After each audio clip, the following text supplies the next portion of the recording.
ពាក្យប្តឹង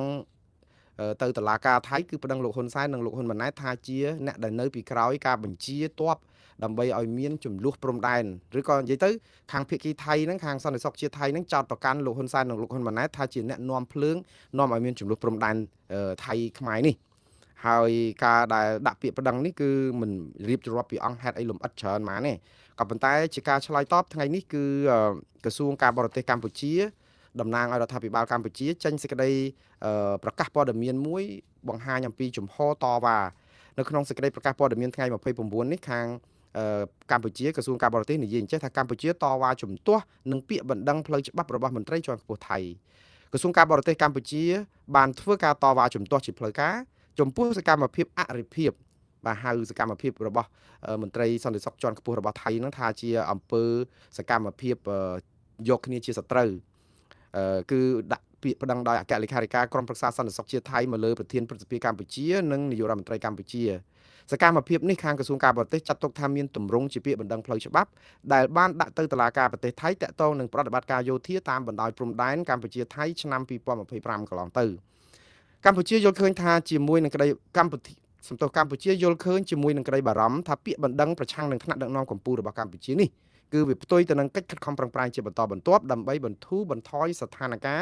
ពរវាងកម្ពុជានិងថៃព្រមទាំងផ្ទុយទៅនឹងស្មារតីនៃសេចក្តីប្រកាសរួមនៃកិច្ចប្រជុំពិសេសលើកទី3របស់គណៈកម្មាធិការព្រំដែនទូទៅដែលបានប្រព្រឹត្តទៅកាលពីថ្ងៃទី27ខែធ្នូឆ្នាំ2025ក្រសួងការបរទេសបានបន្តទៀតថាចំណាត់ការផ្លូវច្បាប់នេះមិនស្របនឹងគោលបំណងនិងគោលការណ៍នៃធម្មនុញ្ញអាស៊ានផងនិងមិនស្របតាមសន្ធិសញ្ញាមិត្តភាពនិងកិច្ចសហប្រតិបត្តិការនៅតំបន់អាស៊ីអាគ្នេយ៍នោះផងជាបន្តទៅទៀតក្រសួងការបរទេសថាការប៉ុនប៉ងណាមួយក្នុងការផ្ដួចផ្ដើមនីតិវិធីច្បាប់ក្នុងស្រុកដោយកំណត់គោលដៅលើថ្នាក់ដឹកនាំ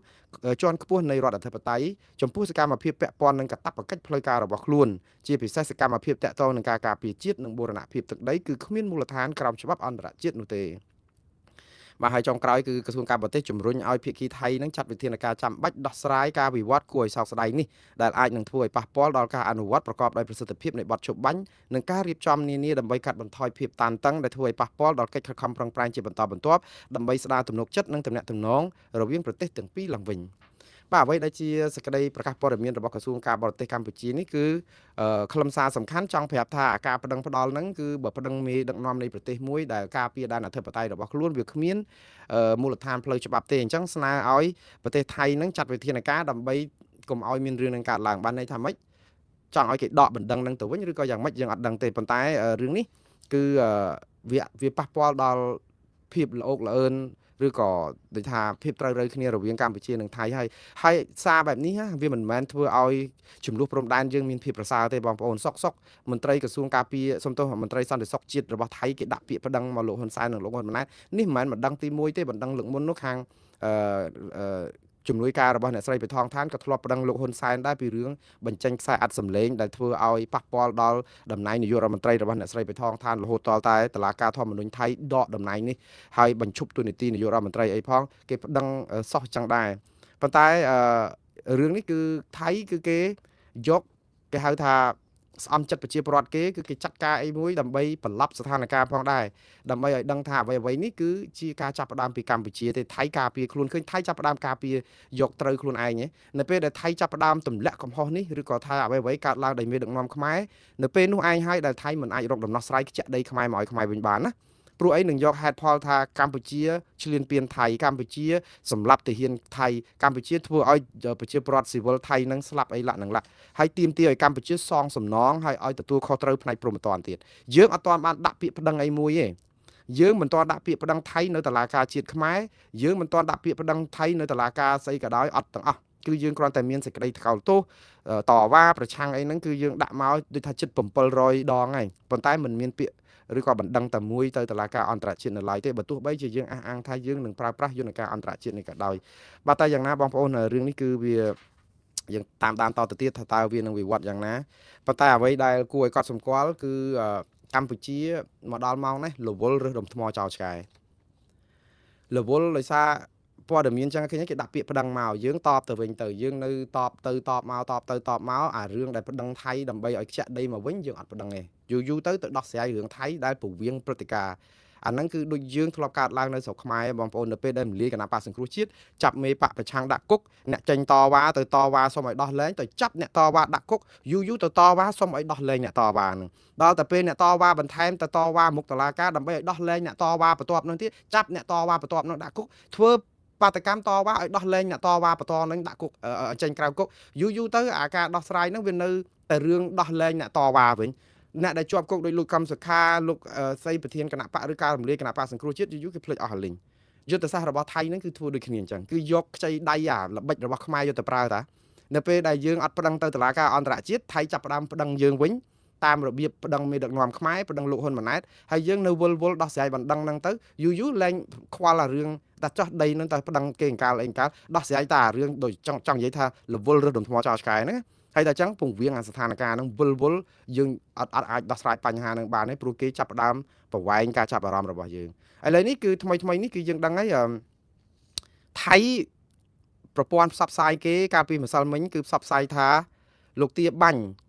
បានត្រូវបានរដ្ឋាភិបាលកម្ពុជាពឹងពាក់ឲ្យទៅចរចាជាមួយនឹងមេតបថៃមេតបកម្ពុជាថៃទៀតដើម្បីសុំសុខសន្តិភាពជាមួយគ្នាឲ្យបញ្ចប់ចំនួនអីចឹងទៅកាសែតថៃនឹងចុះផ្សាយយ៉ាងព្រោងព្រាតតាក់ទងនឹងរឿងលោកទាបាញ់ដែលត្រូវបានខាងរដ្ឋាភិបាលពឹងពាក់ឲ្យទៅជជែកជាមួយនឹងមេតបថៃហើយនៅក្នុងសារព័ត៌មានថៃហ្នឹងគឺមេតបកម្ពុជារបស់ថៃហ្នឹងឈ្មោះលោកអុករិទ្ធប៊ុនតាណុនដែលលោកនិយាយថាមានសម្លេងមានអីលោកទាបាញ់ទៀតនៅខ្សែហ្នឹងគេនិយាយថាបានស្នើសុំឲ្យដូចថារសន្តិភាពជាមួយគ្នាទៅឈប់ឆ្លោះគ្នាឈប់អីអញ្ចឹងណាកាសែតថៃយើងជឿទុកចិត្តឬមិនជឿទុកចិត្តយើងអត់ដឹងដែរប៉ុន្តែជាញយដងគឺគេផ្សាយតាក់ទងនឹងរឿងកម្ពុជាយើងដែលមានផ្លូវក្រោយឬក្រោមតុកក្រោមអីណាប៉ុន្តែពេលនេះយើងអត់ដឹងថាតើកម្ពុជានៅសល់ផ្លូវក្រោយឬក៏ក្រោមតុកនឹងដូចពីមុនយ៉ាងណាទេព្រោះអីលោកហ៊ុនសែនបានផ្ដាច់ស្ពាននឹងបាត់ទៅហើយនៅពេលដែលផ្ដាច់សម្ព័ន្ធមេត្រីជាមួយនឹងក្រុមគ្រួសារតកូល Thaksin គឺ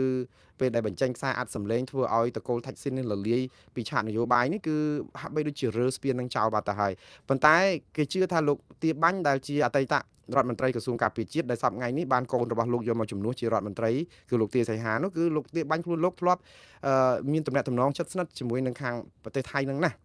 អញ្ចឹងហើយបានជាមានការបន្ទិលថាអាចជាការពិតអីអញ្ចឹងទៅដែលលោកទៅជជែកអីជាមួយបញ្ជាការថៃអីដើម្បីឲ្យមានសន្តិភាពជាមួយគ្នាក៏ប៉ុន្តែអ្វីដែលចម្លែកហ្នឹងថាហេតុអីបានជាលោកទាបាញ់ទៅរកជជែកតវ៉ាសន្តិភាពអីបើប្រទេសថៃហើយនឹងកម្ពុជានោះមានបាត់ឈប់បាញ់ហើយអានេះយើងឆ្ងល់អញ្ចឹងដែរណាប៉ុន្តែថ្ងៃនេះគឺលោកទាបាញ់ខ្លួនលោកហ្នឹងបានផ្ដល់បទសម្ភាសន៍ដល់សារព័ត៌មានក្នុងស្រុកដោយលោកបានបញ្ជាក់ថាទី1គឺលោកបដិសេធនឹងច្រានចោលទាំងស្រុងការផ្សាយរបស់សារព័ត៌មានថៃមួយចំនួនហ្នឹងដែលអះអាងថាលោកបានតាក់ទងទៅភាគីថៃដើម្បីសុំផ្អាកចំនួនឬសុំសន្តិភាពអីនោះអញ្ចឹងនៅក្នុងការដែលគាត់ប្រាប់ទៅសារព័ត៌មានក្នុងស្រុកហ្នឹងគឺលោកទាបាញ់បញ្ជាក់ថាព័ត៌មានខាងលើហ្នឹងតាមពិតលោកចាត់ទុកថាជាព័ត៌មានបំបែកបំបាក់ឬក៏ញុះញង់មូលបង្កាច់ឬក៏បំផ្លាស់ការពិតអីអញ្ចឹងដែលនាំឲ្យកើតមានការយល់ច្រឡំដល់សាធារណជននិងប៉ះពាល់ដល់ភាពជាក់ស្ដែងនៃស្ថានភាពនៅដែលកំពុងកើតមានឡើងហើយលោកបានបញ្ជាក់អញ្ចេះថាលោកមិនបានតាក់ទងឬក៏សុំអ្វីទៅកាន់ភាគីថៃដោយការចុះផ្សាយរបស់សារព័ត៌មានរបស់ថៃមួយចំនួននោះឡើយហើយលោកក៏បានអំពាវនាវឲ្យសាធារណជននឹងប្រើប្រាស់ការវិយតម្លៃដោយប្រុងប្រយ័ត្នចំពោះព័ត៌មានដែលគ្មានប្រភពច្បាស់លាស់អីចឹងបាទយ៉ាងណាបងប្អូននេះគឺធម្មតានៅក្នុងកិច្ចការប្រទេសជាតិវាមានរឿងសម្ងាត់វាមានរឿងលើតុកវាមានរឿងអីចឹងណាប៉ុន្តែរឿងប៉ប៉ិនមេឃបែបនេះហេតុអីបានសុកថ្នាក់ដឹកនាំយោធាកម្ពុជារបស់ថៃមកហ៊ាននិយាយពីយោធាខ្មែរជួបប្រជុំហើយអីចឹងទៅជួនកាលលោកទាបាញ់ដើម្បីដូចថាគេហៅទុកមុខទុកមាត់អីចឹងផងទៅក៏ចេញបកស្រាយប៉ុណ្ណេះដើម្បីប្រាប់ថាកម្ពុជាមិនអន់ដល់ថ្នាក់ទៅចុះចាញ់លុតក្រាបទៅសុំគេសុំសុខសន្តិភាពអីចឹងទៅព្រោះយើងនឹងវាបាក់ស្បាតច្រើនដែរហើយដូច្នេះបើនិយាយឃ្លាបែបនេះទៀតវាធ្វើឲ្យផ្នែកវិស័យការពារជាតិយើងថ្នាក់ដឹកនាំយើងនឹងគឺថាវាអន់ពេកដូច្នេះសារនេះក៏ជាអាចការជំរះមិនទិលបានមួយរយៈដែរតែមិនដឹងថាយូរបានប៉ុណ្ណាទេក្រៅតែពីលោកទាបាញ់នេះគឺមានការប្រកែកឬក៏បំភ្លឺបកស្រាយមួយទៀតហើយគឺពីលោកផ្កាយ4ឥតសារ៉ាត់បាទថ្ងៃនេះលោកឥតសារ៉ាត់ឯនោះវិញគឺមិនតាក់ទងរឿងថៃទេគឺតាក់ទងខ្មែរគ្នាឯងលោកថាលោកបំភ្លឺរឿងចាញ់សារតលន់នឹងការអួតនឹងលើកជើងហួសខ្នាតរបស់បុគ្គលមួយចំនួនយើងមិនដែលឮថ្នាក់ដឹកនាំដល់ផ្កាយ4អីវិញដោយកម្រិតដោយលោកឥតសារ៉ាត់អី ដែលមេយោធាធំអីមកចេញសារតាក់ទងនឹងរឿងសង្គមឯងព្រោះជាទូទៅគាត់និយាយតែពីរឿងការងាររបស់គាត់នឹងចុះទៅសម្ពោធនេះមានថ្លែងសន្ទរកថាជួបតបជួបអីអញ្ចឹងតែប៉ុណ្្នឹងឯងប៉ុន្តែនៅពេលដែលនិយាយតាក់ទងរឿងកិច្ចការសង្គមគឺជារឿងកម្រអញ្ចឹងប្រជាពលរដ្ឋចិត្តតែចង់ដឹងហើយចិត្តតែឆ្ងល់ដំបូងឡើយយើងចិត្តតែគិតថាប្រហែលជាកណនី Facebook ហ្នឹងអាចត្រូវអ្នកណា hack លួចចូលប្រើទេប៉ុន្តែឥឡូវនេះ1ម៉ោងប្រហែលជា2ម៉ោងមុននេះលោកអត្តសារ៉ាត់បានសរសេរសារមួយហើយបញ្ជាក់ច្បាស់ហើយថាកណនីហ្នឹងគឺជាកណនី Facebook ពិតរបស់គាត់ហើយហេតុអីបានជាអញ្ចឹងលោកសរសេរសារអញ្ចេះលោកថាកន្លងមក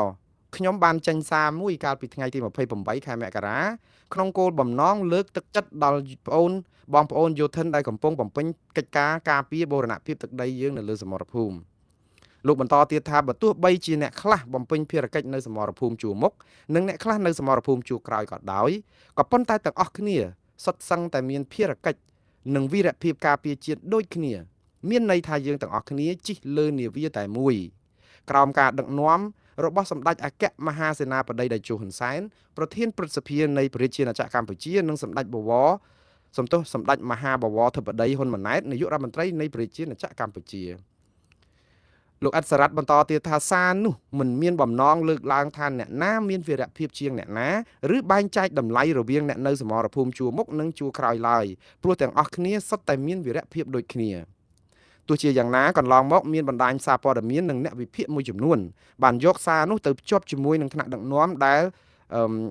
ការបកស្រាយនោះខុសពីអត្ថន័យនិងគោលបំណងដើមរបស់ខ្ញុំសូម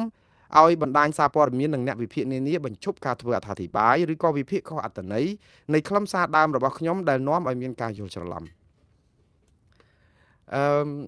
តាមពិតលោកអត្តសារ៉ាត់សារដែលបកស្រាយប៉ុណ្ណេះសមស្របនឹងអាចយល់ស្ដាប់គាត់បានណាប៉ុន្តែនៅពេលដែលគាត់សរសេរសារដំបូងហើយឲ្យគេបកស្រាយយល់ច្រឡំ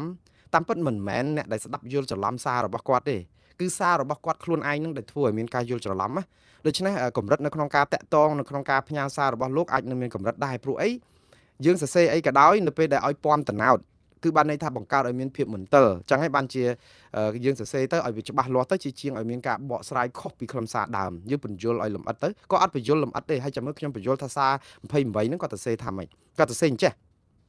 បាទលោកបច្ចៈទៀតលោកអត្តសារ៉ាត់គឺជាឧត្តមសេនីយ៍ផ្កាយ4ជាអគ្គមេបញ្ជាការរងនាយសេនាធិការចម្រុះនៃកងយុទ្ធពលខេមរៈភូមិន្ទថ្ងៃទី28លោកសរសេរសារលើបណ្ដាញសង្គម Facebook លោកដូចនេះខ្ញុំមិនដែលផុសឬបង្ហោះទេតែពេលនេះខ្ញុំឃើញការផុសនិងបង្ហោះខ្លះអួតផងលើកជើងផងចង់លើកដំកើងខ្លួនជាអ្នកខ្លាំងជាវីរៈបុរសតែយោធិនរបស់យើងនៅលើសមរភូមិបានប្រយុទ្ធយកជីវិតដើម្បីការពារជាតិតែរូបថតមិនដែលមានទេតែមានអ្នកខ្លះមិនដែលឃើញមុខនៅសមរភូមិនឹងពេលប្រយុទ្ធទេបែរជាមានរូបឲ្យអួតសុទ្ធតែវីរៈបុរសបោះពុំសិភៅនិងបង្ហោះតាម Facebook ទៀតសូមអ្នកផុសនិងបង្ហោះឈប់ធ្វើរបៀបនេះតទៅទៀតធ្វើឲ្យប៉ះទង្គិចសតិអារម្មណ៍បងប្អូននៅសមរភូមិខ្លាំងណាស់យើងចង់ធ្វើវីរៈបុរសពេលប្រយុទ្ធសូមអញ្ជើញមកចូលមកប្រយុទ្ធមកបើចង់ខ្លាចជាវីរៈបុរសតើសារនេះមានកន្លែងណាដែលមិនទិលបើខ្ញុំមើលទៅគឺគាត់រករឿងចង់និយាយថារិះគន់អ្នកដែលអួតអានៅជួរក្រោយហ្នឹងទៅអួតយកលៀបសការៈគ្នានៅប្រយុទ្ធនៅជួរមុខអត់ដែលបានឃើញរូបថតទេសុកចិត្តយកជីវិតយកទៅដូរនឹងកិច្ចការពារសន្តិភាពទឹកដីអធិបតេយ្យជូនជាតិអីចឹងណានៃហ្នឹងឲ្យរហូតដល់ប្រើពាក្យអ្នកខ្លះបោះពុំសភៅបង្ហោះតាម Facebook តើសភៅអីគេបោះពុំសភៅណាលោកសរសេរឲ្យមានពំតណោតហើយប្រហែលថ្ងៃនេះគឺប្រជាពលរដ្ឋកំពុងតែវល់នឹងរឿងសភៅមួយរបស់លោកទូចសុខៈដែលជាអ្នកនាំពាក្យរងរបស់ក្រសួងមហាផ្ទៃកម្ពុជាដែលសរសេរដាក់ក្របសភៅមានចំណងជើងថាកម្ពុជាឈ្នះថៃសម័យតេជោធិបតីដែលតាមពិតចំណងជើងនេះលោកសរសេរតាំងពីខែ6មកម្លេះខែ7 5 6ខែមុនមកម៉េះតែអត់ទាន់បានរៀបចំជាសភៅគាត់ថាគ្រងនឹងបោះពុំសភៅហ្នឹងហើយអាសភៅហ្នឹងគឺលើកជើងលើកសរសើរថាភាពអស្ចារ្យនៅពេលដែលខ្មែរបាត់ដីអស់មួយកណោអាហ្នឹងគេទលាន់អញ្ចឹងទៅហើយដល់ពេលគាត់ជួនលោកអត្តសារ៉ាត់សរសេរសារតាក់ទងនឹងបោះពុំសភៅលើកដំកើងវីរៈបុរសអីណាអស្ចារ្យគេតស៊ូមួយកណោនោះគេមិនតឹងថាអីផងមិនដែលបានរូបថតមកស្លឹកអីបង្ហាញអួតអីចឹងដូចអ្នកនៅក្រោយចឹងទៅវាធ្វើឲ្យស៊ីគ្នាទៅនឹងអ្វីដែលកំពុងកើតឡើងវាបង្កើតឲ្យមានភាពមន្ទិលអាចលោកអត្តសារ៉ាត់ចង់និយាយពីសភៅអ្នកណាក៏យើងអត់ដឹងក៏ប៉ុន្តែស្មារតីដែលលោកអត្តសារ៉ាត់នេះនិយាយហ្នឹងគឺខ្ញុំទទួលឮឡើងពេញតិចឲ្យពីបងប្អូនទាហានយើងជួមុខផ្ញើមកដើម្បីនិយាយសារស័ព្ទអំពីការមិនពេញចិត្តអីថ្នាក់អីសពបែបយ៉ាងតែខ្ញុំមិនសូវដែរផ្សាយទេវាស្របគ្នាទៅនឹងអ្វីដែលខ្ញុំបានឮដែរតាក់ទងនឹងការយកបងអួតអាង ជួមកអ្នកខ្លះទៀតថាអាពេលដែលមានប្រយុទ្ធហ្នឹងគ្រួសារអ្នកក្រហ្នឹងបញ្ជូនទៅអស់ហើយគ្នាខ្វះខាតយកទៅស្លាប់គ្រួសារអ្នកដែលធ្វើទៅហ៊ានអីដែលមានប្រាក់មានអីហ្នឹងនាំគ្នាធ្វើពុតជាលេះជាឈឺជាអីចឹងទៅសុំច្បាប់សម្រាកអីរាប់សប្តាហ៍អញ្ចឹងទៅដល់តែពេលឈប់មានសង្គ្រាមឈប់ផ្ទុះអីចឹងអ្នកដែលសម្រាកពីឈឺហ្នឹងឡើងមកបង្ហាញខ្លួនហ្នឹងធ្វើដូចជាខ្លួនឯងហ្នឹងបានប្រយុទ្ធបានពុះពៀអីចឹងនេះយកលៀបសការៈសារហ្នឹងខ្ញុំលឺឡើងសោះអស់ហើយខ្ញុំអត់បានផ្សាយប៉ុន្តែយ៉ាងណាបងប្អូនអាហ្នឹងវាគ្រាន់តែជារឿងដែលយើងត្រូវតែពិនិត្យមើលបន្ថែមទៀតថាតើហេតុអីបានសុកលោកអិតសរ៉ាត់ត្រូវឡើងមកសរសេរសារបែបនេះនៅក្នុងនាមលោកជាមេកងយុទ្ធពលខេមរៈភូមិន្ទមួយរូបដែរហើយបើសិនជាលោកអាចទ្រាំបានមិនសរសេរទេហើយឥឡូវទៅសរសេរមកពំតំណោតចេញការបកស្រាយមកគាត់ថាអ្នកសមរភូមិមុខអ្នកសមរភូមិក្រោយសុទ្ធតែសំខាន់ដូចគ្នាតាមពិតមិនមែនហើយអ្នកចូលផ្ដាល់ស្បៀងប៉ុន្តែក៏នៅតែមានមន្ត្រីអែបអបឡែបឡប់លើកជើងមេខ្ពស់កប់ពពកហ្នឹងគឺអួតអាងដើម្បីតែយកបងនៅក្រោយពេលសង្គ្រាមហ្នឹងក៏គឺតែមានច្រើនចឹងដែរតែយ៉ាងណាបងប្អូននេះគឺជាការបកស្រាយរបស់លោកអិតសរ៉ាត់បងប្អូនទទួលបានឬក៏មិនបានបងប្អូនស្ដាប់សំណូមពររបស់គាត់ហើយឥឡូវនេះនិយាយអំពីលោកទូចសុខៈវិញម្ដងបងប្អូនឃើញប្រហែលថ្ងៃហ្នឹងគឺសភៅមិនមែនសភៅទេក្របសភៅរបស់លោកហ្នឹងគឺថាពេញបណ្ដាញសង្គម Facebook សភៅកម្ពុជាឈ្នះថៃសម័យតេជោធិបតីពាក្យហ្នឹងណាបើយើងនិយាយមកហ្នឹងគឺវាអត់មានអីខុសទេព្រោះជាមន្ត្រីក្រសួងការពារជាតិមួយជាអ្នកនាំពាក្យរងរបស់ក្រសួងសំទោសក្រសួងមហាផ្ទៃលោកចង់សរសេរលើកជើងអ្នកដឹកនាំអញ្ចឹងហើយបើមិនសរសេរលើកជើងអ្នកដឹកនាំតើបានតួនាទីបនស័កឋានៈអីចឹងព្រោះអីទៅសរសេររិះគន់អ្នកដឹកនាំគេដកចេញពីតួនាទីបាត់ហើយមិនចឹងមានអីត្រូវឆ្ងល់បើសិនជាអ្នកផ្សេងទៀតដោយលោកសុខៈក៏ចង់ធ្វើអញ្ចឹងដែរព្រោះតែធ្វើអញ្ចឹងទៅមេដឹងថាកូនចៅចេះលើកជើងសរសើរមេអញ្ចឹងឡើងតួនាទីបនស័ករហូតអីអញ្ចឹងតែក៏ប៉ុន្តែដល់ពេលថៃកំពុងវាយយកដីខ្មែរយើងដល់ទៅ40កន្លែងហើយយើងនឹងវាបាក់ស្បាតគ្រប់កន្លែងហើយយើងនឹងវាចាញ់គេដល់ពេលអញ្ចឹងទៅវាក្រាំចិត្តប្រជាប្រដ្ឋវាតលន់កលៈទេសៈនេះគឺសភៅដែលមានក្របបែបនេះគឺវាមិនគួរណានឹងមានទេហើយដូច្នេះតាមពិតលោកសុខៈហ្នឹងក៏អត់ទាន់បានបោះពុំសភៅហ្នឹងសរសេរតាំងអត់ទាន់វាយជាមួយថៃម៉េះគឺគាត់បានប្រាប់ថាគាត់នឹងសរសេរសភៅដោយបញ្ចូលអនុសាសន៍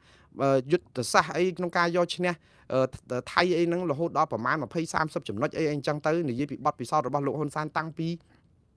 មុនសង្គ្រាមលោកសុខៈនេះមិនមែនអត់ដែលសរសេរសភៅទេណាបងប្អូនសភៅរបស់លោកបានចេញរួចទៅហើយមួយក្បាលទៀតបងប្អូននៅចាំគឺសភៅដែលមានចំណងជើងថារៀនពីហ៊ុនសែនដើម្បីជោគជ័យគឺគាត់បានផ្សាយសភៅនេះថាតើជោគជ័យអីគេខ្លះដែលយើងគួររៀនសូត្រពីលោកហ៊ុនសែនយើងអត់ដឹងព្រោះគាត់និយាយថាបទពិសោធន៍ដែលលោកហ៊ុនសែនកាន់ជានាយករដ្ឋមន្ត្រីប្រហែលឆ្នាំចំពោះប្រជាពលរដ្ឋខ្មែរភាគច្រើនដែលឃើញអំពីនយោបាយវាយមួយងើបមួយបំផ្លាញគ្នាសម្លុតបំភ័យធ្វើទុកបុកម្នេញក្រុមប្រឆាំងចាប់អ្នកនេះដាក់គុកទៅរករឿងគេទៅដល់ផ្ទះលាក់នឹងលាក់អីនេះរកកន្លែងដែលរៀនបទពិសោធន៍ជោគជ័យពីលោកហ៊ុនសែនអត់បានចឹងបាទប្រជាពលរដ្ឋចេះតែតលន់ណាដល់តែពេលយើងនិយាយចឹងគេថាយើងនឹងវាកាន់ជើងលើកជើងមេនឹងវាហួសកប់ពពកហើយតែចឹងទៅភាសាអស់ហ្នឹងស្ដាប់មកគឺគេដឹងថាក្រុមនេះសិតតែក្រុមអាជ័យធ្លាក់ទឹកតែស្កលើកជើងមេដើម្បីសរសើរបានបុណ្យលៀបសការៈខ្លួនឯងផ្ទុយពីការពិតអីចឹងទៅក៏ប៉ុន្តែសួរតែលោកសុខៈគាត់ធ្វើអីក្រៅពីសរសេរសភៅបែបហ្នឹងបើសរសេរបែបហ្នឹងដូចខ្ញុំនិយាយចឹងមេលើកសរសើរជួនកាលអាចឧបត្ថម្ភថវិកាឲ្យជួយបោះពុម្ពផ្សាយទៀតផងហើយបើទៅសម្ភាសមេរឿងហ្នឹងអីអត់ពិបាកសម្ភាសទេព្រោះយើងនិយាយអំពីស្នាដៃអំពីភាពអស្ចារ្យក៏ប៉ុន្តែបរិបត្តិយើងនេះម៉ោងនេះទៅចាប់ពីម៉ោងនេះទៅសភៅអីក៏ដោយនិយាយពីភាពជោគជ័យរបស់កម្ពុជានេះណាគឺប្រជាពលរដ្ឋនឹងតលន់ហើយបើយើងនិយាយអំពីថាតើអ្វីខ្លះជាបរាជ័យរបស់កម្ពុជា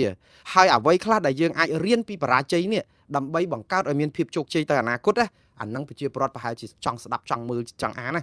យើងនិយាយអំពីបរាជ័យនៃការដឹកនាំកម្ពុជារយៈពេល40ឆ្នាំរហូតដល់តែបបខ្លោបខ្លាចចាញ់ថៃគេវាយយកដីយើងរៀបដល់កន្ទេល 4-10 កន្លែងរដ្ឋាភិបាលទទួលស្គាល់ប៉ុន្តែនៅសល់ប្រមាណកន្លែងទៀតដែលរដ្ឋាភិបាលមិនទទួលនឹងជិត40កន្លែងតើបទពិសោធន៍អីខ្លះដែលយើងរៀនសូត្រពីជោគជ័យរបស់ថ្នាក់ដឹកនាំយើងតាំងពីវ័យខ្មែរក្រហមតាំងពីរំលាយអង្គការចាត់តាំងពីរំលាយគណៈបកសង្គ្រោះជាតិតាំងអីហ្នឹងមកតើអាទាំងអស់ហ្នឹងវាជាបទពិសោធន៍អីខ្លះដើម្បីឲ្យយើងរៀនថាវាជាបរាជ័យឬក៏ជាជ័យជំនះយើងបំផ្លាញគណៈបកសង្គ្រោះជាតិយើងបំផ្លាញសិទ្ធិមនុស្សប្រជាធិបតេយ្យយើងធ្វើឲ្យសហគមន៍អន្តរជាតិគេលែងរាប់រយយើងដល់តែពេលឆ្លោះគ្នាជាមួយថៃយើងអត់ពឹងអីគេបានគេប្រលេះដៃចេញពីយើងអស់យើងខំប្រឹងតស៊ូលើឆាកអន្តរជាតិប្រឹងមែនតើក៏ប៉ុន្តែការប្រឹងរបស់យើងនឹងដូចទៅសំភ្លើងយក្សចឹងដោយសារអីយើងបរាជ័យគ្រប់កន្លែងប៉ុន្តែតើអីខ្លះអាចជាជោគជ័យដើម្បីយើងដួលហើយយើងងើបឡើងវិញក្នុងរយៈពេល10 20ឆ្នាំ30ឆ្នាំតទៅទៀតអាហ្នឹងខ្ញុំជឿថាគេចង់ស្ដាប់ជាង តែបើយើងនិយាយពីភាពជោគជ័យគេតលន់ណាព្រោះអីការដែលនិយាយពីភាពជោគជ័យនេះគឺគាត់ចង់និយាយស្អំចិត្តប្រជាពលរដ្ឋឲ្យជឿជាក់លើមេដឹកនាំកម្ពុជាហើយកុំបះបោជ្រើមជ្រួលជ្រើមជ្រួលនៅក្នុងការដែលផ្លាស់ប្ដូររបបដឹកនាំឬក៏របៀបដឹកនាំរដ្ឋសប្តាហ៍ថ្ងៃនឹងចឹងទេនៃហ្នឹងគឺជានៃស្អំចិត្តប៉ុន្តែតើប្រជាពលរដ្ឋទទួលយកបានប៉ុណ្ណាអស់លោកគិតខ្លួនឯងទៅព្រោះអីសរសើរពេកសរសើរតតែស្លាប់អត់ចេះបង្អាប់ឲ្យរស់ហើយដល់អញ្ចឹងទៅពេលដែលលោកធ្លាប់សរសេរសភៅគឺរៀនជោគជ័យពីលោកហ៊ុនសែនខ្វះអីជោគជ័យនៅក្នុងការដែលស្ដារប្រទេសនេះឲ្យមានការអភិវឌ្ឍដល់សប្តាហ៍ថ្ងៃវាជារឿងល្អដែរក៏ប៉ុន្តែក៏យើងមើលជ្រុងមួយថាហេតុអីបានជាជោគជ័យមកកណក៏ដឹកដល់តែពេលយើងឆ្លោះគ្នាជាមួយថៃស្រាប់តែថៃមើលងាយខ្មែរយ៉ាងសម្បើមខាងតបរបស់យើងក៏ទុនខ្សោយសពាវុធយើងក៏មិនដល់គេសហគមន៍អន្តរជាតិក៏មិនគ្រប់គ្រងយើងការទូតរបស់យើងក៏ចេញទៅគឺគេគ្មាននរណាថ្កោលទោសថៃលាក់នឹងលាក់តើហេតុអីបញ្ហាអីឲ្យប្រកាសឲ្យប្រជាពលរដ្ឋខ្មែរនឹងយល់អំពីថាអូបើយើងធ្វើផ្សេងពីហ្នឹងប្រហែលជាបានផ្សេងលទ្ធផលផ្សេងអញ្ចឹងទៅអាហ្នឹងបានមានចំណេញអីគេឥឡូវហ្នឹងឬមួយក៏អស់លោកសរសេរសភៅថាជោគជ័យនេះយ៉ាងហោចណាស់ក៏យើងទប់ថៃមិនឲ្យវាយដល់ទីក្រុងភ្នំពេញដែរចង់សរសេរអញ្ចឹងមែននេះជាជោគជ័យមែនវាមិនមែនអញ្ចឹងទេបាត់ដីខ្មែរសំបីតែ1មីលីម៉ែត្រគឺយើងបរាជ័យហើយយើងបរាជ័យខ្លាំងបើដូចនៅអ៊ុយក្រែនណារុស្ស៊ីឈ្លានពានអ៊ុយក្រែនណាអ៊ុយក្រែនបាត់ដីដល់ទៅជិត 25% តែអ៊ុយក្រែនខំប្រឹងតស៊ូដោយសារមានសហគមន៍អន្តរជាតិជួយអ៊ុយក្រែនចាញ់សមរភូមិតែឈ្នះសង្គ្រាមរុស្ស៊ីចាញ់សមរភូមិហ្នឹងបានន័យថាសមរភូមិនៅថៃនៅអ៊ុយក្រែនហ្នឹងគឺរុស្ស៊ីយកដីបានមែនប៉ុន្តែឈ្នះសង្គ្រាមមួយគឺសង្គ្រាមថារុស្ស៊ីឈ្លានពានមានសហគមន៍អន្តរជាតិដោយអឺរ៉ុបដោយអាមេរិកអីជួយជ្រោមជ្រែងដើម្បីវាយបកទៅរុស្ស៊ីដាក់ទណ្ឌកម្មបង្កក់ទ្រព្យសម្បត្តិរុស្ស៊ីយ៉ាងសម្បើមរាប់$10,000 លានមកដល់ម៉ោងនេះដែលបង្កក់ទ្រព្យសម្បត្តិរុស្ស៊ីហើយកំពុងតែរកវិធីធ្វើឲ្យរុស្ស៊ីឯកោទៀតដើម្បីទប់កុំឲ្យរុស្ស៊ីខ្លាយទៅជាបងធំអញ្ចឹងជារួមអ៊ុយក្រែនចាញ់សមរភូមិតែឈ្នះសង្គ្រាមចាស់កម្ពុជាសមរភូមិក៏យើងចាញ់សង្គ្រាមក៏យើងអត់ឈ្នះដែរហេតុអីបានអញ្ចឹងសមរភូមិគឺទីតាំងទាំង40ថៃវាយយកបានច្រើនកន្លែងសង្គ្រាមផ្លូវទូតផ្លូវអីយើងអត់ទាន់ឈ្នះគេទេហេតុអីបានខ្ញុំថាអត់ឈ្នះអត់ទាន់មានប្រទេសណាមួយថ្កោលទោសថៃសូម្បីតែមួយម៉ាត់អត់ទាន់មានទេយើងមើលអ៊ុយក្រែននិងរុស្ស៊ីមើលប្រទេសលើពិភពលោកថ្កោលទោសរុស្ស៊ីស្ទើរតែគ្រប់គ្នាអត់តែចិនកុម្មុយនីសអីអញ្ចឹងដែលជាសម្ព័ន្ធមិត្តរបស់រុស្ស៊ីទេហើយចិនហ្នឹងក៏រងការរិះគន់ពីសហគមន៍អន្តរជាតិថាបន្ទន់អេរយាប័តពេកចំពោះរុស្ស៊ីហ្នឹងដែលឈ្លានពានដែនអធិបតេយ្យរបស់ប្រទេសមួយយើងមើលអត់ឃើញដល់តែពេលមករឿងខ្មែរចិនអនុវត្តគោលដៅដូចគ្នាអត់ថ្កោលទោសថៃដែរព្រោះចិនអត់ថ្កោលទោសរុស្ស៊ីរឿងឈ្លានពានអ៊ុយក្រែនតើនេះឬជាជោគជ័យសង្គ្រាមដែលយើងឈ្នះផ្នែកអន្តរជាតិរាល់ថ្ងៃនេះគឺយើងបានតែឈ្នះមួយគឺឈ្នះនៅក្នុងការដែលយើងប្រើយុទ្ធសាស្ត្រនៅក្នុងការនៅស្ងៀមសំស្ងាត់តែមិនស្ងៀមហ្នឹងគឺដាក់ពាក្យតវ៉ាអីទៅប្រាប់អង្គការនេះអង្គការនោះស្ថាប័ននេះស្ថាប័ននោះ700លើកប៉ុន្តែសួរថាលទ្ធផលបានអីមកវិញអ្នកខ្លះដូចលោកទូចសុខៈអីនេះលោករហូតតប្រើឃ្លាថាឲ្យយើងជឿចាក់លើរដ្ឋាភិបាលយើងកំពុងតែឲ្យពួកថៃវាចូលសងយើងប្រមូលឲ្យចូលសងហើយយើងដោបយកទាំងអស់មកខ្ញុំក៏តលន់ដែរបងប្អូនអើយបានថាបញ្ញវន្តកវីបណ្ឌិតរបស់យើងហ្នឹងគឺមានតិចតួចអញ្ចឹងហើយយើងនៅតែប្រើអាវិធីសាស្ត្រនយោបាយប្រជាពិធធ្វើឲ្យតលន់បញ្ញវន្តយើងតលន់ព្រោះយើងទទួលស្គាល់ការពិតទៅហើយយើងរៀនសូត្រពីបរាជ័យជោគជ័យរបស់យើងគឺមានតែមួយទេដែលអាចនឹងសម្រាប់អនាគតទៅដែលខ្មែរយើងអាចតបតជាមួយថៃបានណាគឺស្ដារសិទ្ធិមនុស្សនិងប្រជាធិបតេយ្យបង្រួមកសាងគេហៅថាផ្សះផ្សាជាតិខ្មែរយើងនឹងឲ្យរឹងប៉ឹងគណៈបកប្រឆាំងគណៈបកកណ្ដាលអំណាចប្រជាពលរដ្ឋទាំងអស់ត្រូវតែស្រឡាញ់គ្នាមូលមាត់គ្នាអត់មានអ្នកណាគណៈបកនយោបាយផ្សេងកំចាត់កំចាយគ្នាចឹងទេអាហ្នឹងគឺជារឿងសំខាន់សម្រាប់រយៈពេល100ឆ្នាំទៅមុខទៀតបើធ្វើដូច្នេះ1000ឆ្នាំទៅទៀតអស់ខ្មែរផងអត់មានដីខ្មែរអត់មានឈ្មោះប្រទេសកម្ពុជាទៀតផងដឹងព្រោះយើងបំបែកគេហៅឆ្លោះគ្នាក្នុងគ្រួសារដូចស្រាតកាយាបង្ហាញញាតឆ្លោះគ្នាក្នុងសង្គមជាតិដូចលាតកំណត់ទ្របឲ្យចោលហ្នឹងដូច្នេះយើងនាំគ្នាស្រាតកាយាឆ្លោះគ្នាឯងមួយទៅហោះឆ្លោះគ្នាក្នុងសង្គមជាតិយើងឲ្យថៃបានដៃមកទំហឹងព្រោះយើងអត់នៅតែអត់ត្រូវគ្នាហើយដោយសារអីអាហ្នឹងរឿងទី2ខ្លាំងគឺតកតងនឹងការដែលយើងយកយន្តការអន្តរជាតិគឺតុលាការយុត្តិធម៌អន្តរជាតិនិងព្រំដែនអន្តរជាតិប្តឹងថៃយើងអត់ទាន់ប្តឹងយើងអត់ទាន់ប្រើយន្តការនេះហើយយើងចេះតែថាប្រមូលខ្ញុំជឿថាឥឡូវនេះកាលារដ្ឋាភិបាលកាន់តែច្បាស់ទៀតពេលដែលថៃគេប្តឹងលោកហ៊ុនសែននិងលោកហ៊ុនម៉ាណែតទៅតុលាការថៃពីរឿងធ្វើឲ្យមានចំនួនព្រំដែន កម្ពុជាប្រាប់ថាការដែលប្តឹងមេដឹកនាំខ្មែរទៅតុលាការថៃគឺជាការដែលធ្វើឲ្យបញ្ហាព្រំដែនកាន់តែក្តៅមិនធ្វើឲ្យស្ងប់កាន់តែក្តៅជាការញុះញង់បង្កហេតុទៀតក្នុងន័យនេះគឺអាចថាកម្ពុជាអត់ដាក់ប្តឹងថៃទៅតុលាការយុត្តិធម៌អន្តរជាតិនិងតុលាការព្រំដែនអន្តរជាតិទេព្រោះខ្លួនប្រាប់ថាបើគេប្តឹងត្រឹមមេដឹកនាំយើងថាយើងធ្វើឲ្យស្ថានភាពมันកាន់តែក្តៅអញ្ចឹងបានន័យថាបើខ្មែរដាក់ប្តឹងទៅតុលាការយុត្តិធម៌អន្តរជាតិនិងតុលាការ ICJ ICC បានន័យថាយើងហ្នឹងបង្កឲ្យមានកម្ដៅដែរអញ្ចឹងបានន័យថាឆ្លោះគ្នាយើងអត់រកវិធីចរចាឲ្យស្អំត្រូវគ្នាទេយើងប្តឹងអាចនឹងឡើងកម្ដៅខ្លាចថៃគេចោទប្រកាន់យើងទៀតឬក៏យ៉ាងម៉េចអានេះវាពិបាកដែរបងប្អូនបើយើងបកស្រាយតាមន័យហ្នឹងគឺកម្ពុជានឹងមិនប្តឹងថៃទេគឺនឹងយករកយន្តការចរចាថៃទៅចរចាស្អីម្ដងមកនេះថៃអត់មានចង់ចរចាជាមួយយើងទេបើចរចាគឺចរចាត្រឹមអ្នកណានៅណាអ្នកនឹងតែប៉ុណ្្នឹងឯងដូច្នេះលោកសុខៈសរសេរសារបកស្រាយអញ្ចេះវិញម្ចាស់ក្របសិភៅកម្ពុជាឈ្នះថៃសម័យតេជោធិបតីនេះគាត់ស្នើឲ្យបញ្ឈប់ផ្សព្វផ្សាយរឿងនេះតទៅទៀតទៅហើយស្ដាប់ការបកស្រាយរបស់គាត់នៅលើបណ្ដាញសង្គម Facebook របស់លោកទូចសុខៈលោកនិយាយអញ្ចេះលោកសូមបញ្ជាក់1រូបភាពក្របសិភៅដែលក្រុមមួយយកមកបង្ហោះបច្ចុប្បន្នជារូបភាពព្រៀងចាស់តាំងពី 5-6 ខែមុនក្នុងគោលដៅណាមួយចង់និយាយថាអ្នកគេយកនេះគេថាយកគោលដៅស្អីគាត់អត់ប្រាប់ទេទី2ខ្លឹមសារមិនទាន់បញ្ចប់នៅឡើយទេកំពុងតែបន្តសរសេរតាមព្រឹត្តិការណ៍ហើយក៏មិនទាន់បោះពុម្ពដែរ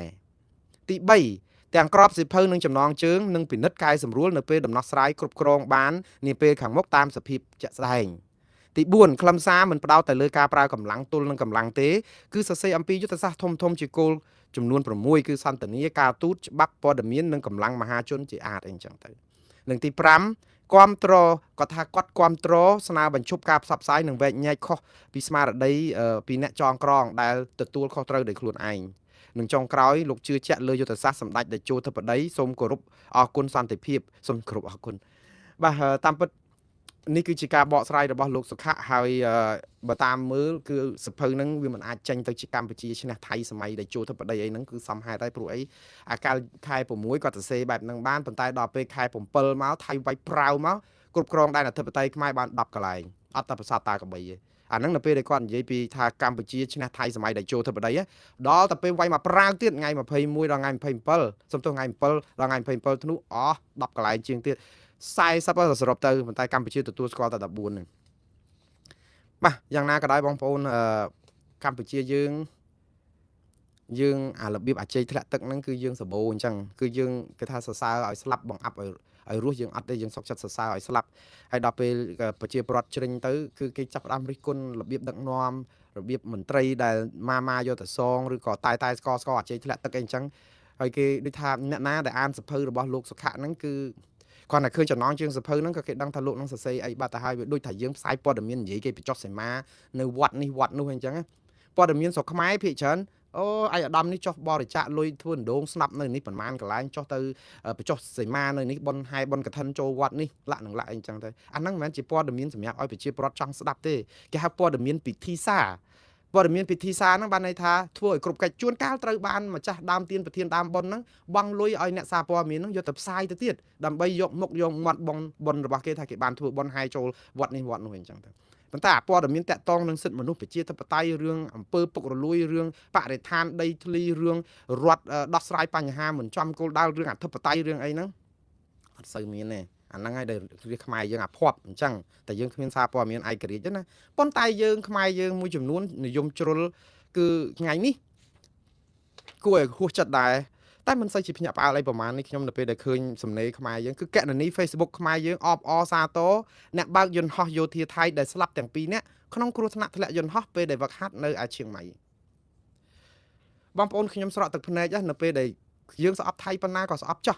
ប៉ុន្តែយើងកុំរំលាយសជីវធម៌សិលធម៌ជាមនុស្សបងប្អូនជាខ្មែរយើងអត់មានថោកទាបអញ្ចឹងទេបងប្អូនយើងជាខ្មែរមានវប្បធម៌ប្រពៃណីទំនៀមទម្លាប់ផូរផង់ណាខ្មែរយើងនេះគឺជាជាតិសាសន៍កំត្រាំងថ្លៃថ្នូរណារៀនសូត្រមានសុជីវធម៌មានសិលធម៌មានអីយើងស្អប់ថៃក៏ស្អប់ចោះប៉ុន្តែយើងត្រូវចាំថានៅពេលដែលមានរឿងអីកើតឡើងក៏ដោយពេលដែលមានអ្នកណាស្លាប់គឺយើងត្រូវចេះអហោសិកម្មគឺយើងត្រូវចេះអនុគ្រោះហើយមនុស្សស្លាប់ហើយតែយើងទៅយកទោសអូសដំណើរហើយទៅទាញព្រឹត្តិការណ៍នៃការស្លាប់ធ្លាក់យន្តហោះរបស់យោធាថៃ2នាក់ពីលុត2នាក់ដែលបើកយន្តហោះប្រភេទAT6 T5 នេះ ទៅអបអសាទរខ្ញុំស្រក់ទឹកភ្នែកខ្ញុំមើលនៅក្នុងកាសែតខៅសុទ្ធរបស់ថៃនិងកាសែតផ្សេងទៀតដែលផ្សាយអំពីទាហានថៃពីរនាក់ដែលស្លាប់ពេលកំពុងហោះហើរវឹកហាត់យោធានេះណាឃើញជាទូទៅប្រហែលជា90%ហើយគឺគេបង្ហាញសមានទុកដូចថាចែករំលែកទុកដូចថាទៅដល់គ្រួសារសពហើយរឿងអកុសលនេះកើតឡើងក៏ប៉ុន្តែមានកណនីជាខ្មែរ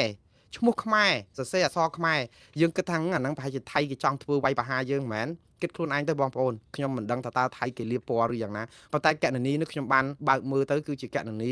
មានប្រើនៅក្នុងស្រុកខ្មែរយើងនឹងមានប្រហោះសារអីជាទូទៅនៅជីវភាពប្រចាំថ្ងៃនៅស្រុកខ្មែរឥឡូវខ្ញុំលើកអ្នកដែលឃើញអូខេឥឡូវខ្ញុំបញ្យល់អំពីយន្តហោះមួយគ្រឿងយន្តហោះប្រភេទតូចដែលផលិតនៅអាមេរិកទេតាមពិតយន្តហោះនឹងផលិតនៅរដ្ឋ Texas ថៃជាយន្តហោះប្រភេទចម្បាំងដែរទិញ12គ្រឿងពីអាមេរិកទំបានមួយឆ្នាំជាងទៅយន្តហោះនេះនៅថ្មីមែនតើប៉ុន្តែពេលដែលហោះហើរវឹកហាត់ហ្នឹងគឺយោធាថៃនឹងមិនដឹងផ្្លាត់ស្នៀនអីយ៉ាងម៉េចឬក៏បញ្ហាបច្ចេកទេសយ៉ាងណាយើងអត់ដឹងព្រោះអីការស៊ើបអង្កេតកំពុងតែធ្វើហើយធ្លាក់នៅឯតំបន់មួយនៅឯឈៀងម៉ៃហើយអ្នកទាំងពីរគឺយន្តហោះហ្នឹងជិះបានតែ2នាក់ឯងមានគ្រូប្រវឹកម្នាក់និងទាហានដែលជាពីឡុតកំពុងតែវឹកហាត់ហ្នឹងក៏ស្លាប់ទាំងពីរនាក់គេរំលែកទុកគ្រប់គ្នាកណនីខ្មែរយើងទៅគឺអបអរសាទរសាធុបន់ឲ្យតែស្លាប់អីលាក់នឹងលាក់ខ្ញុំស្រក់ទឹកភ្នែកដោយសារតែយើងឈឺចាប់ជាមួយ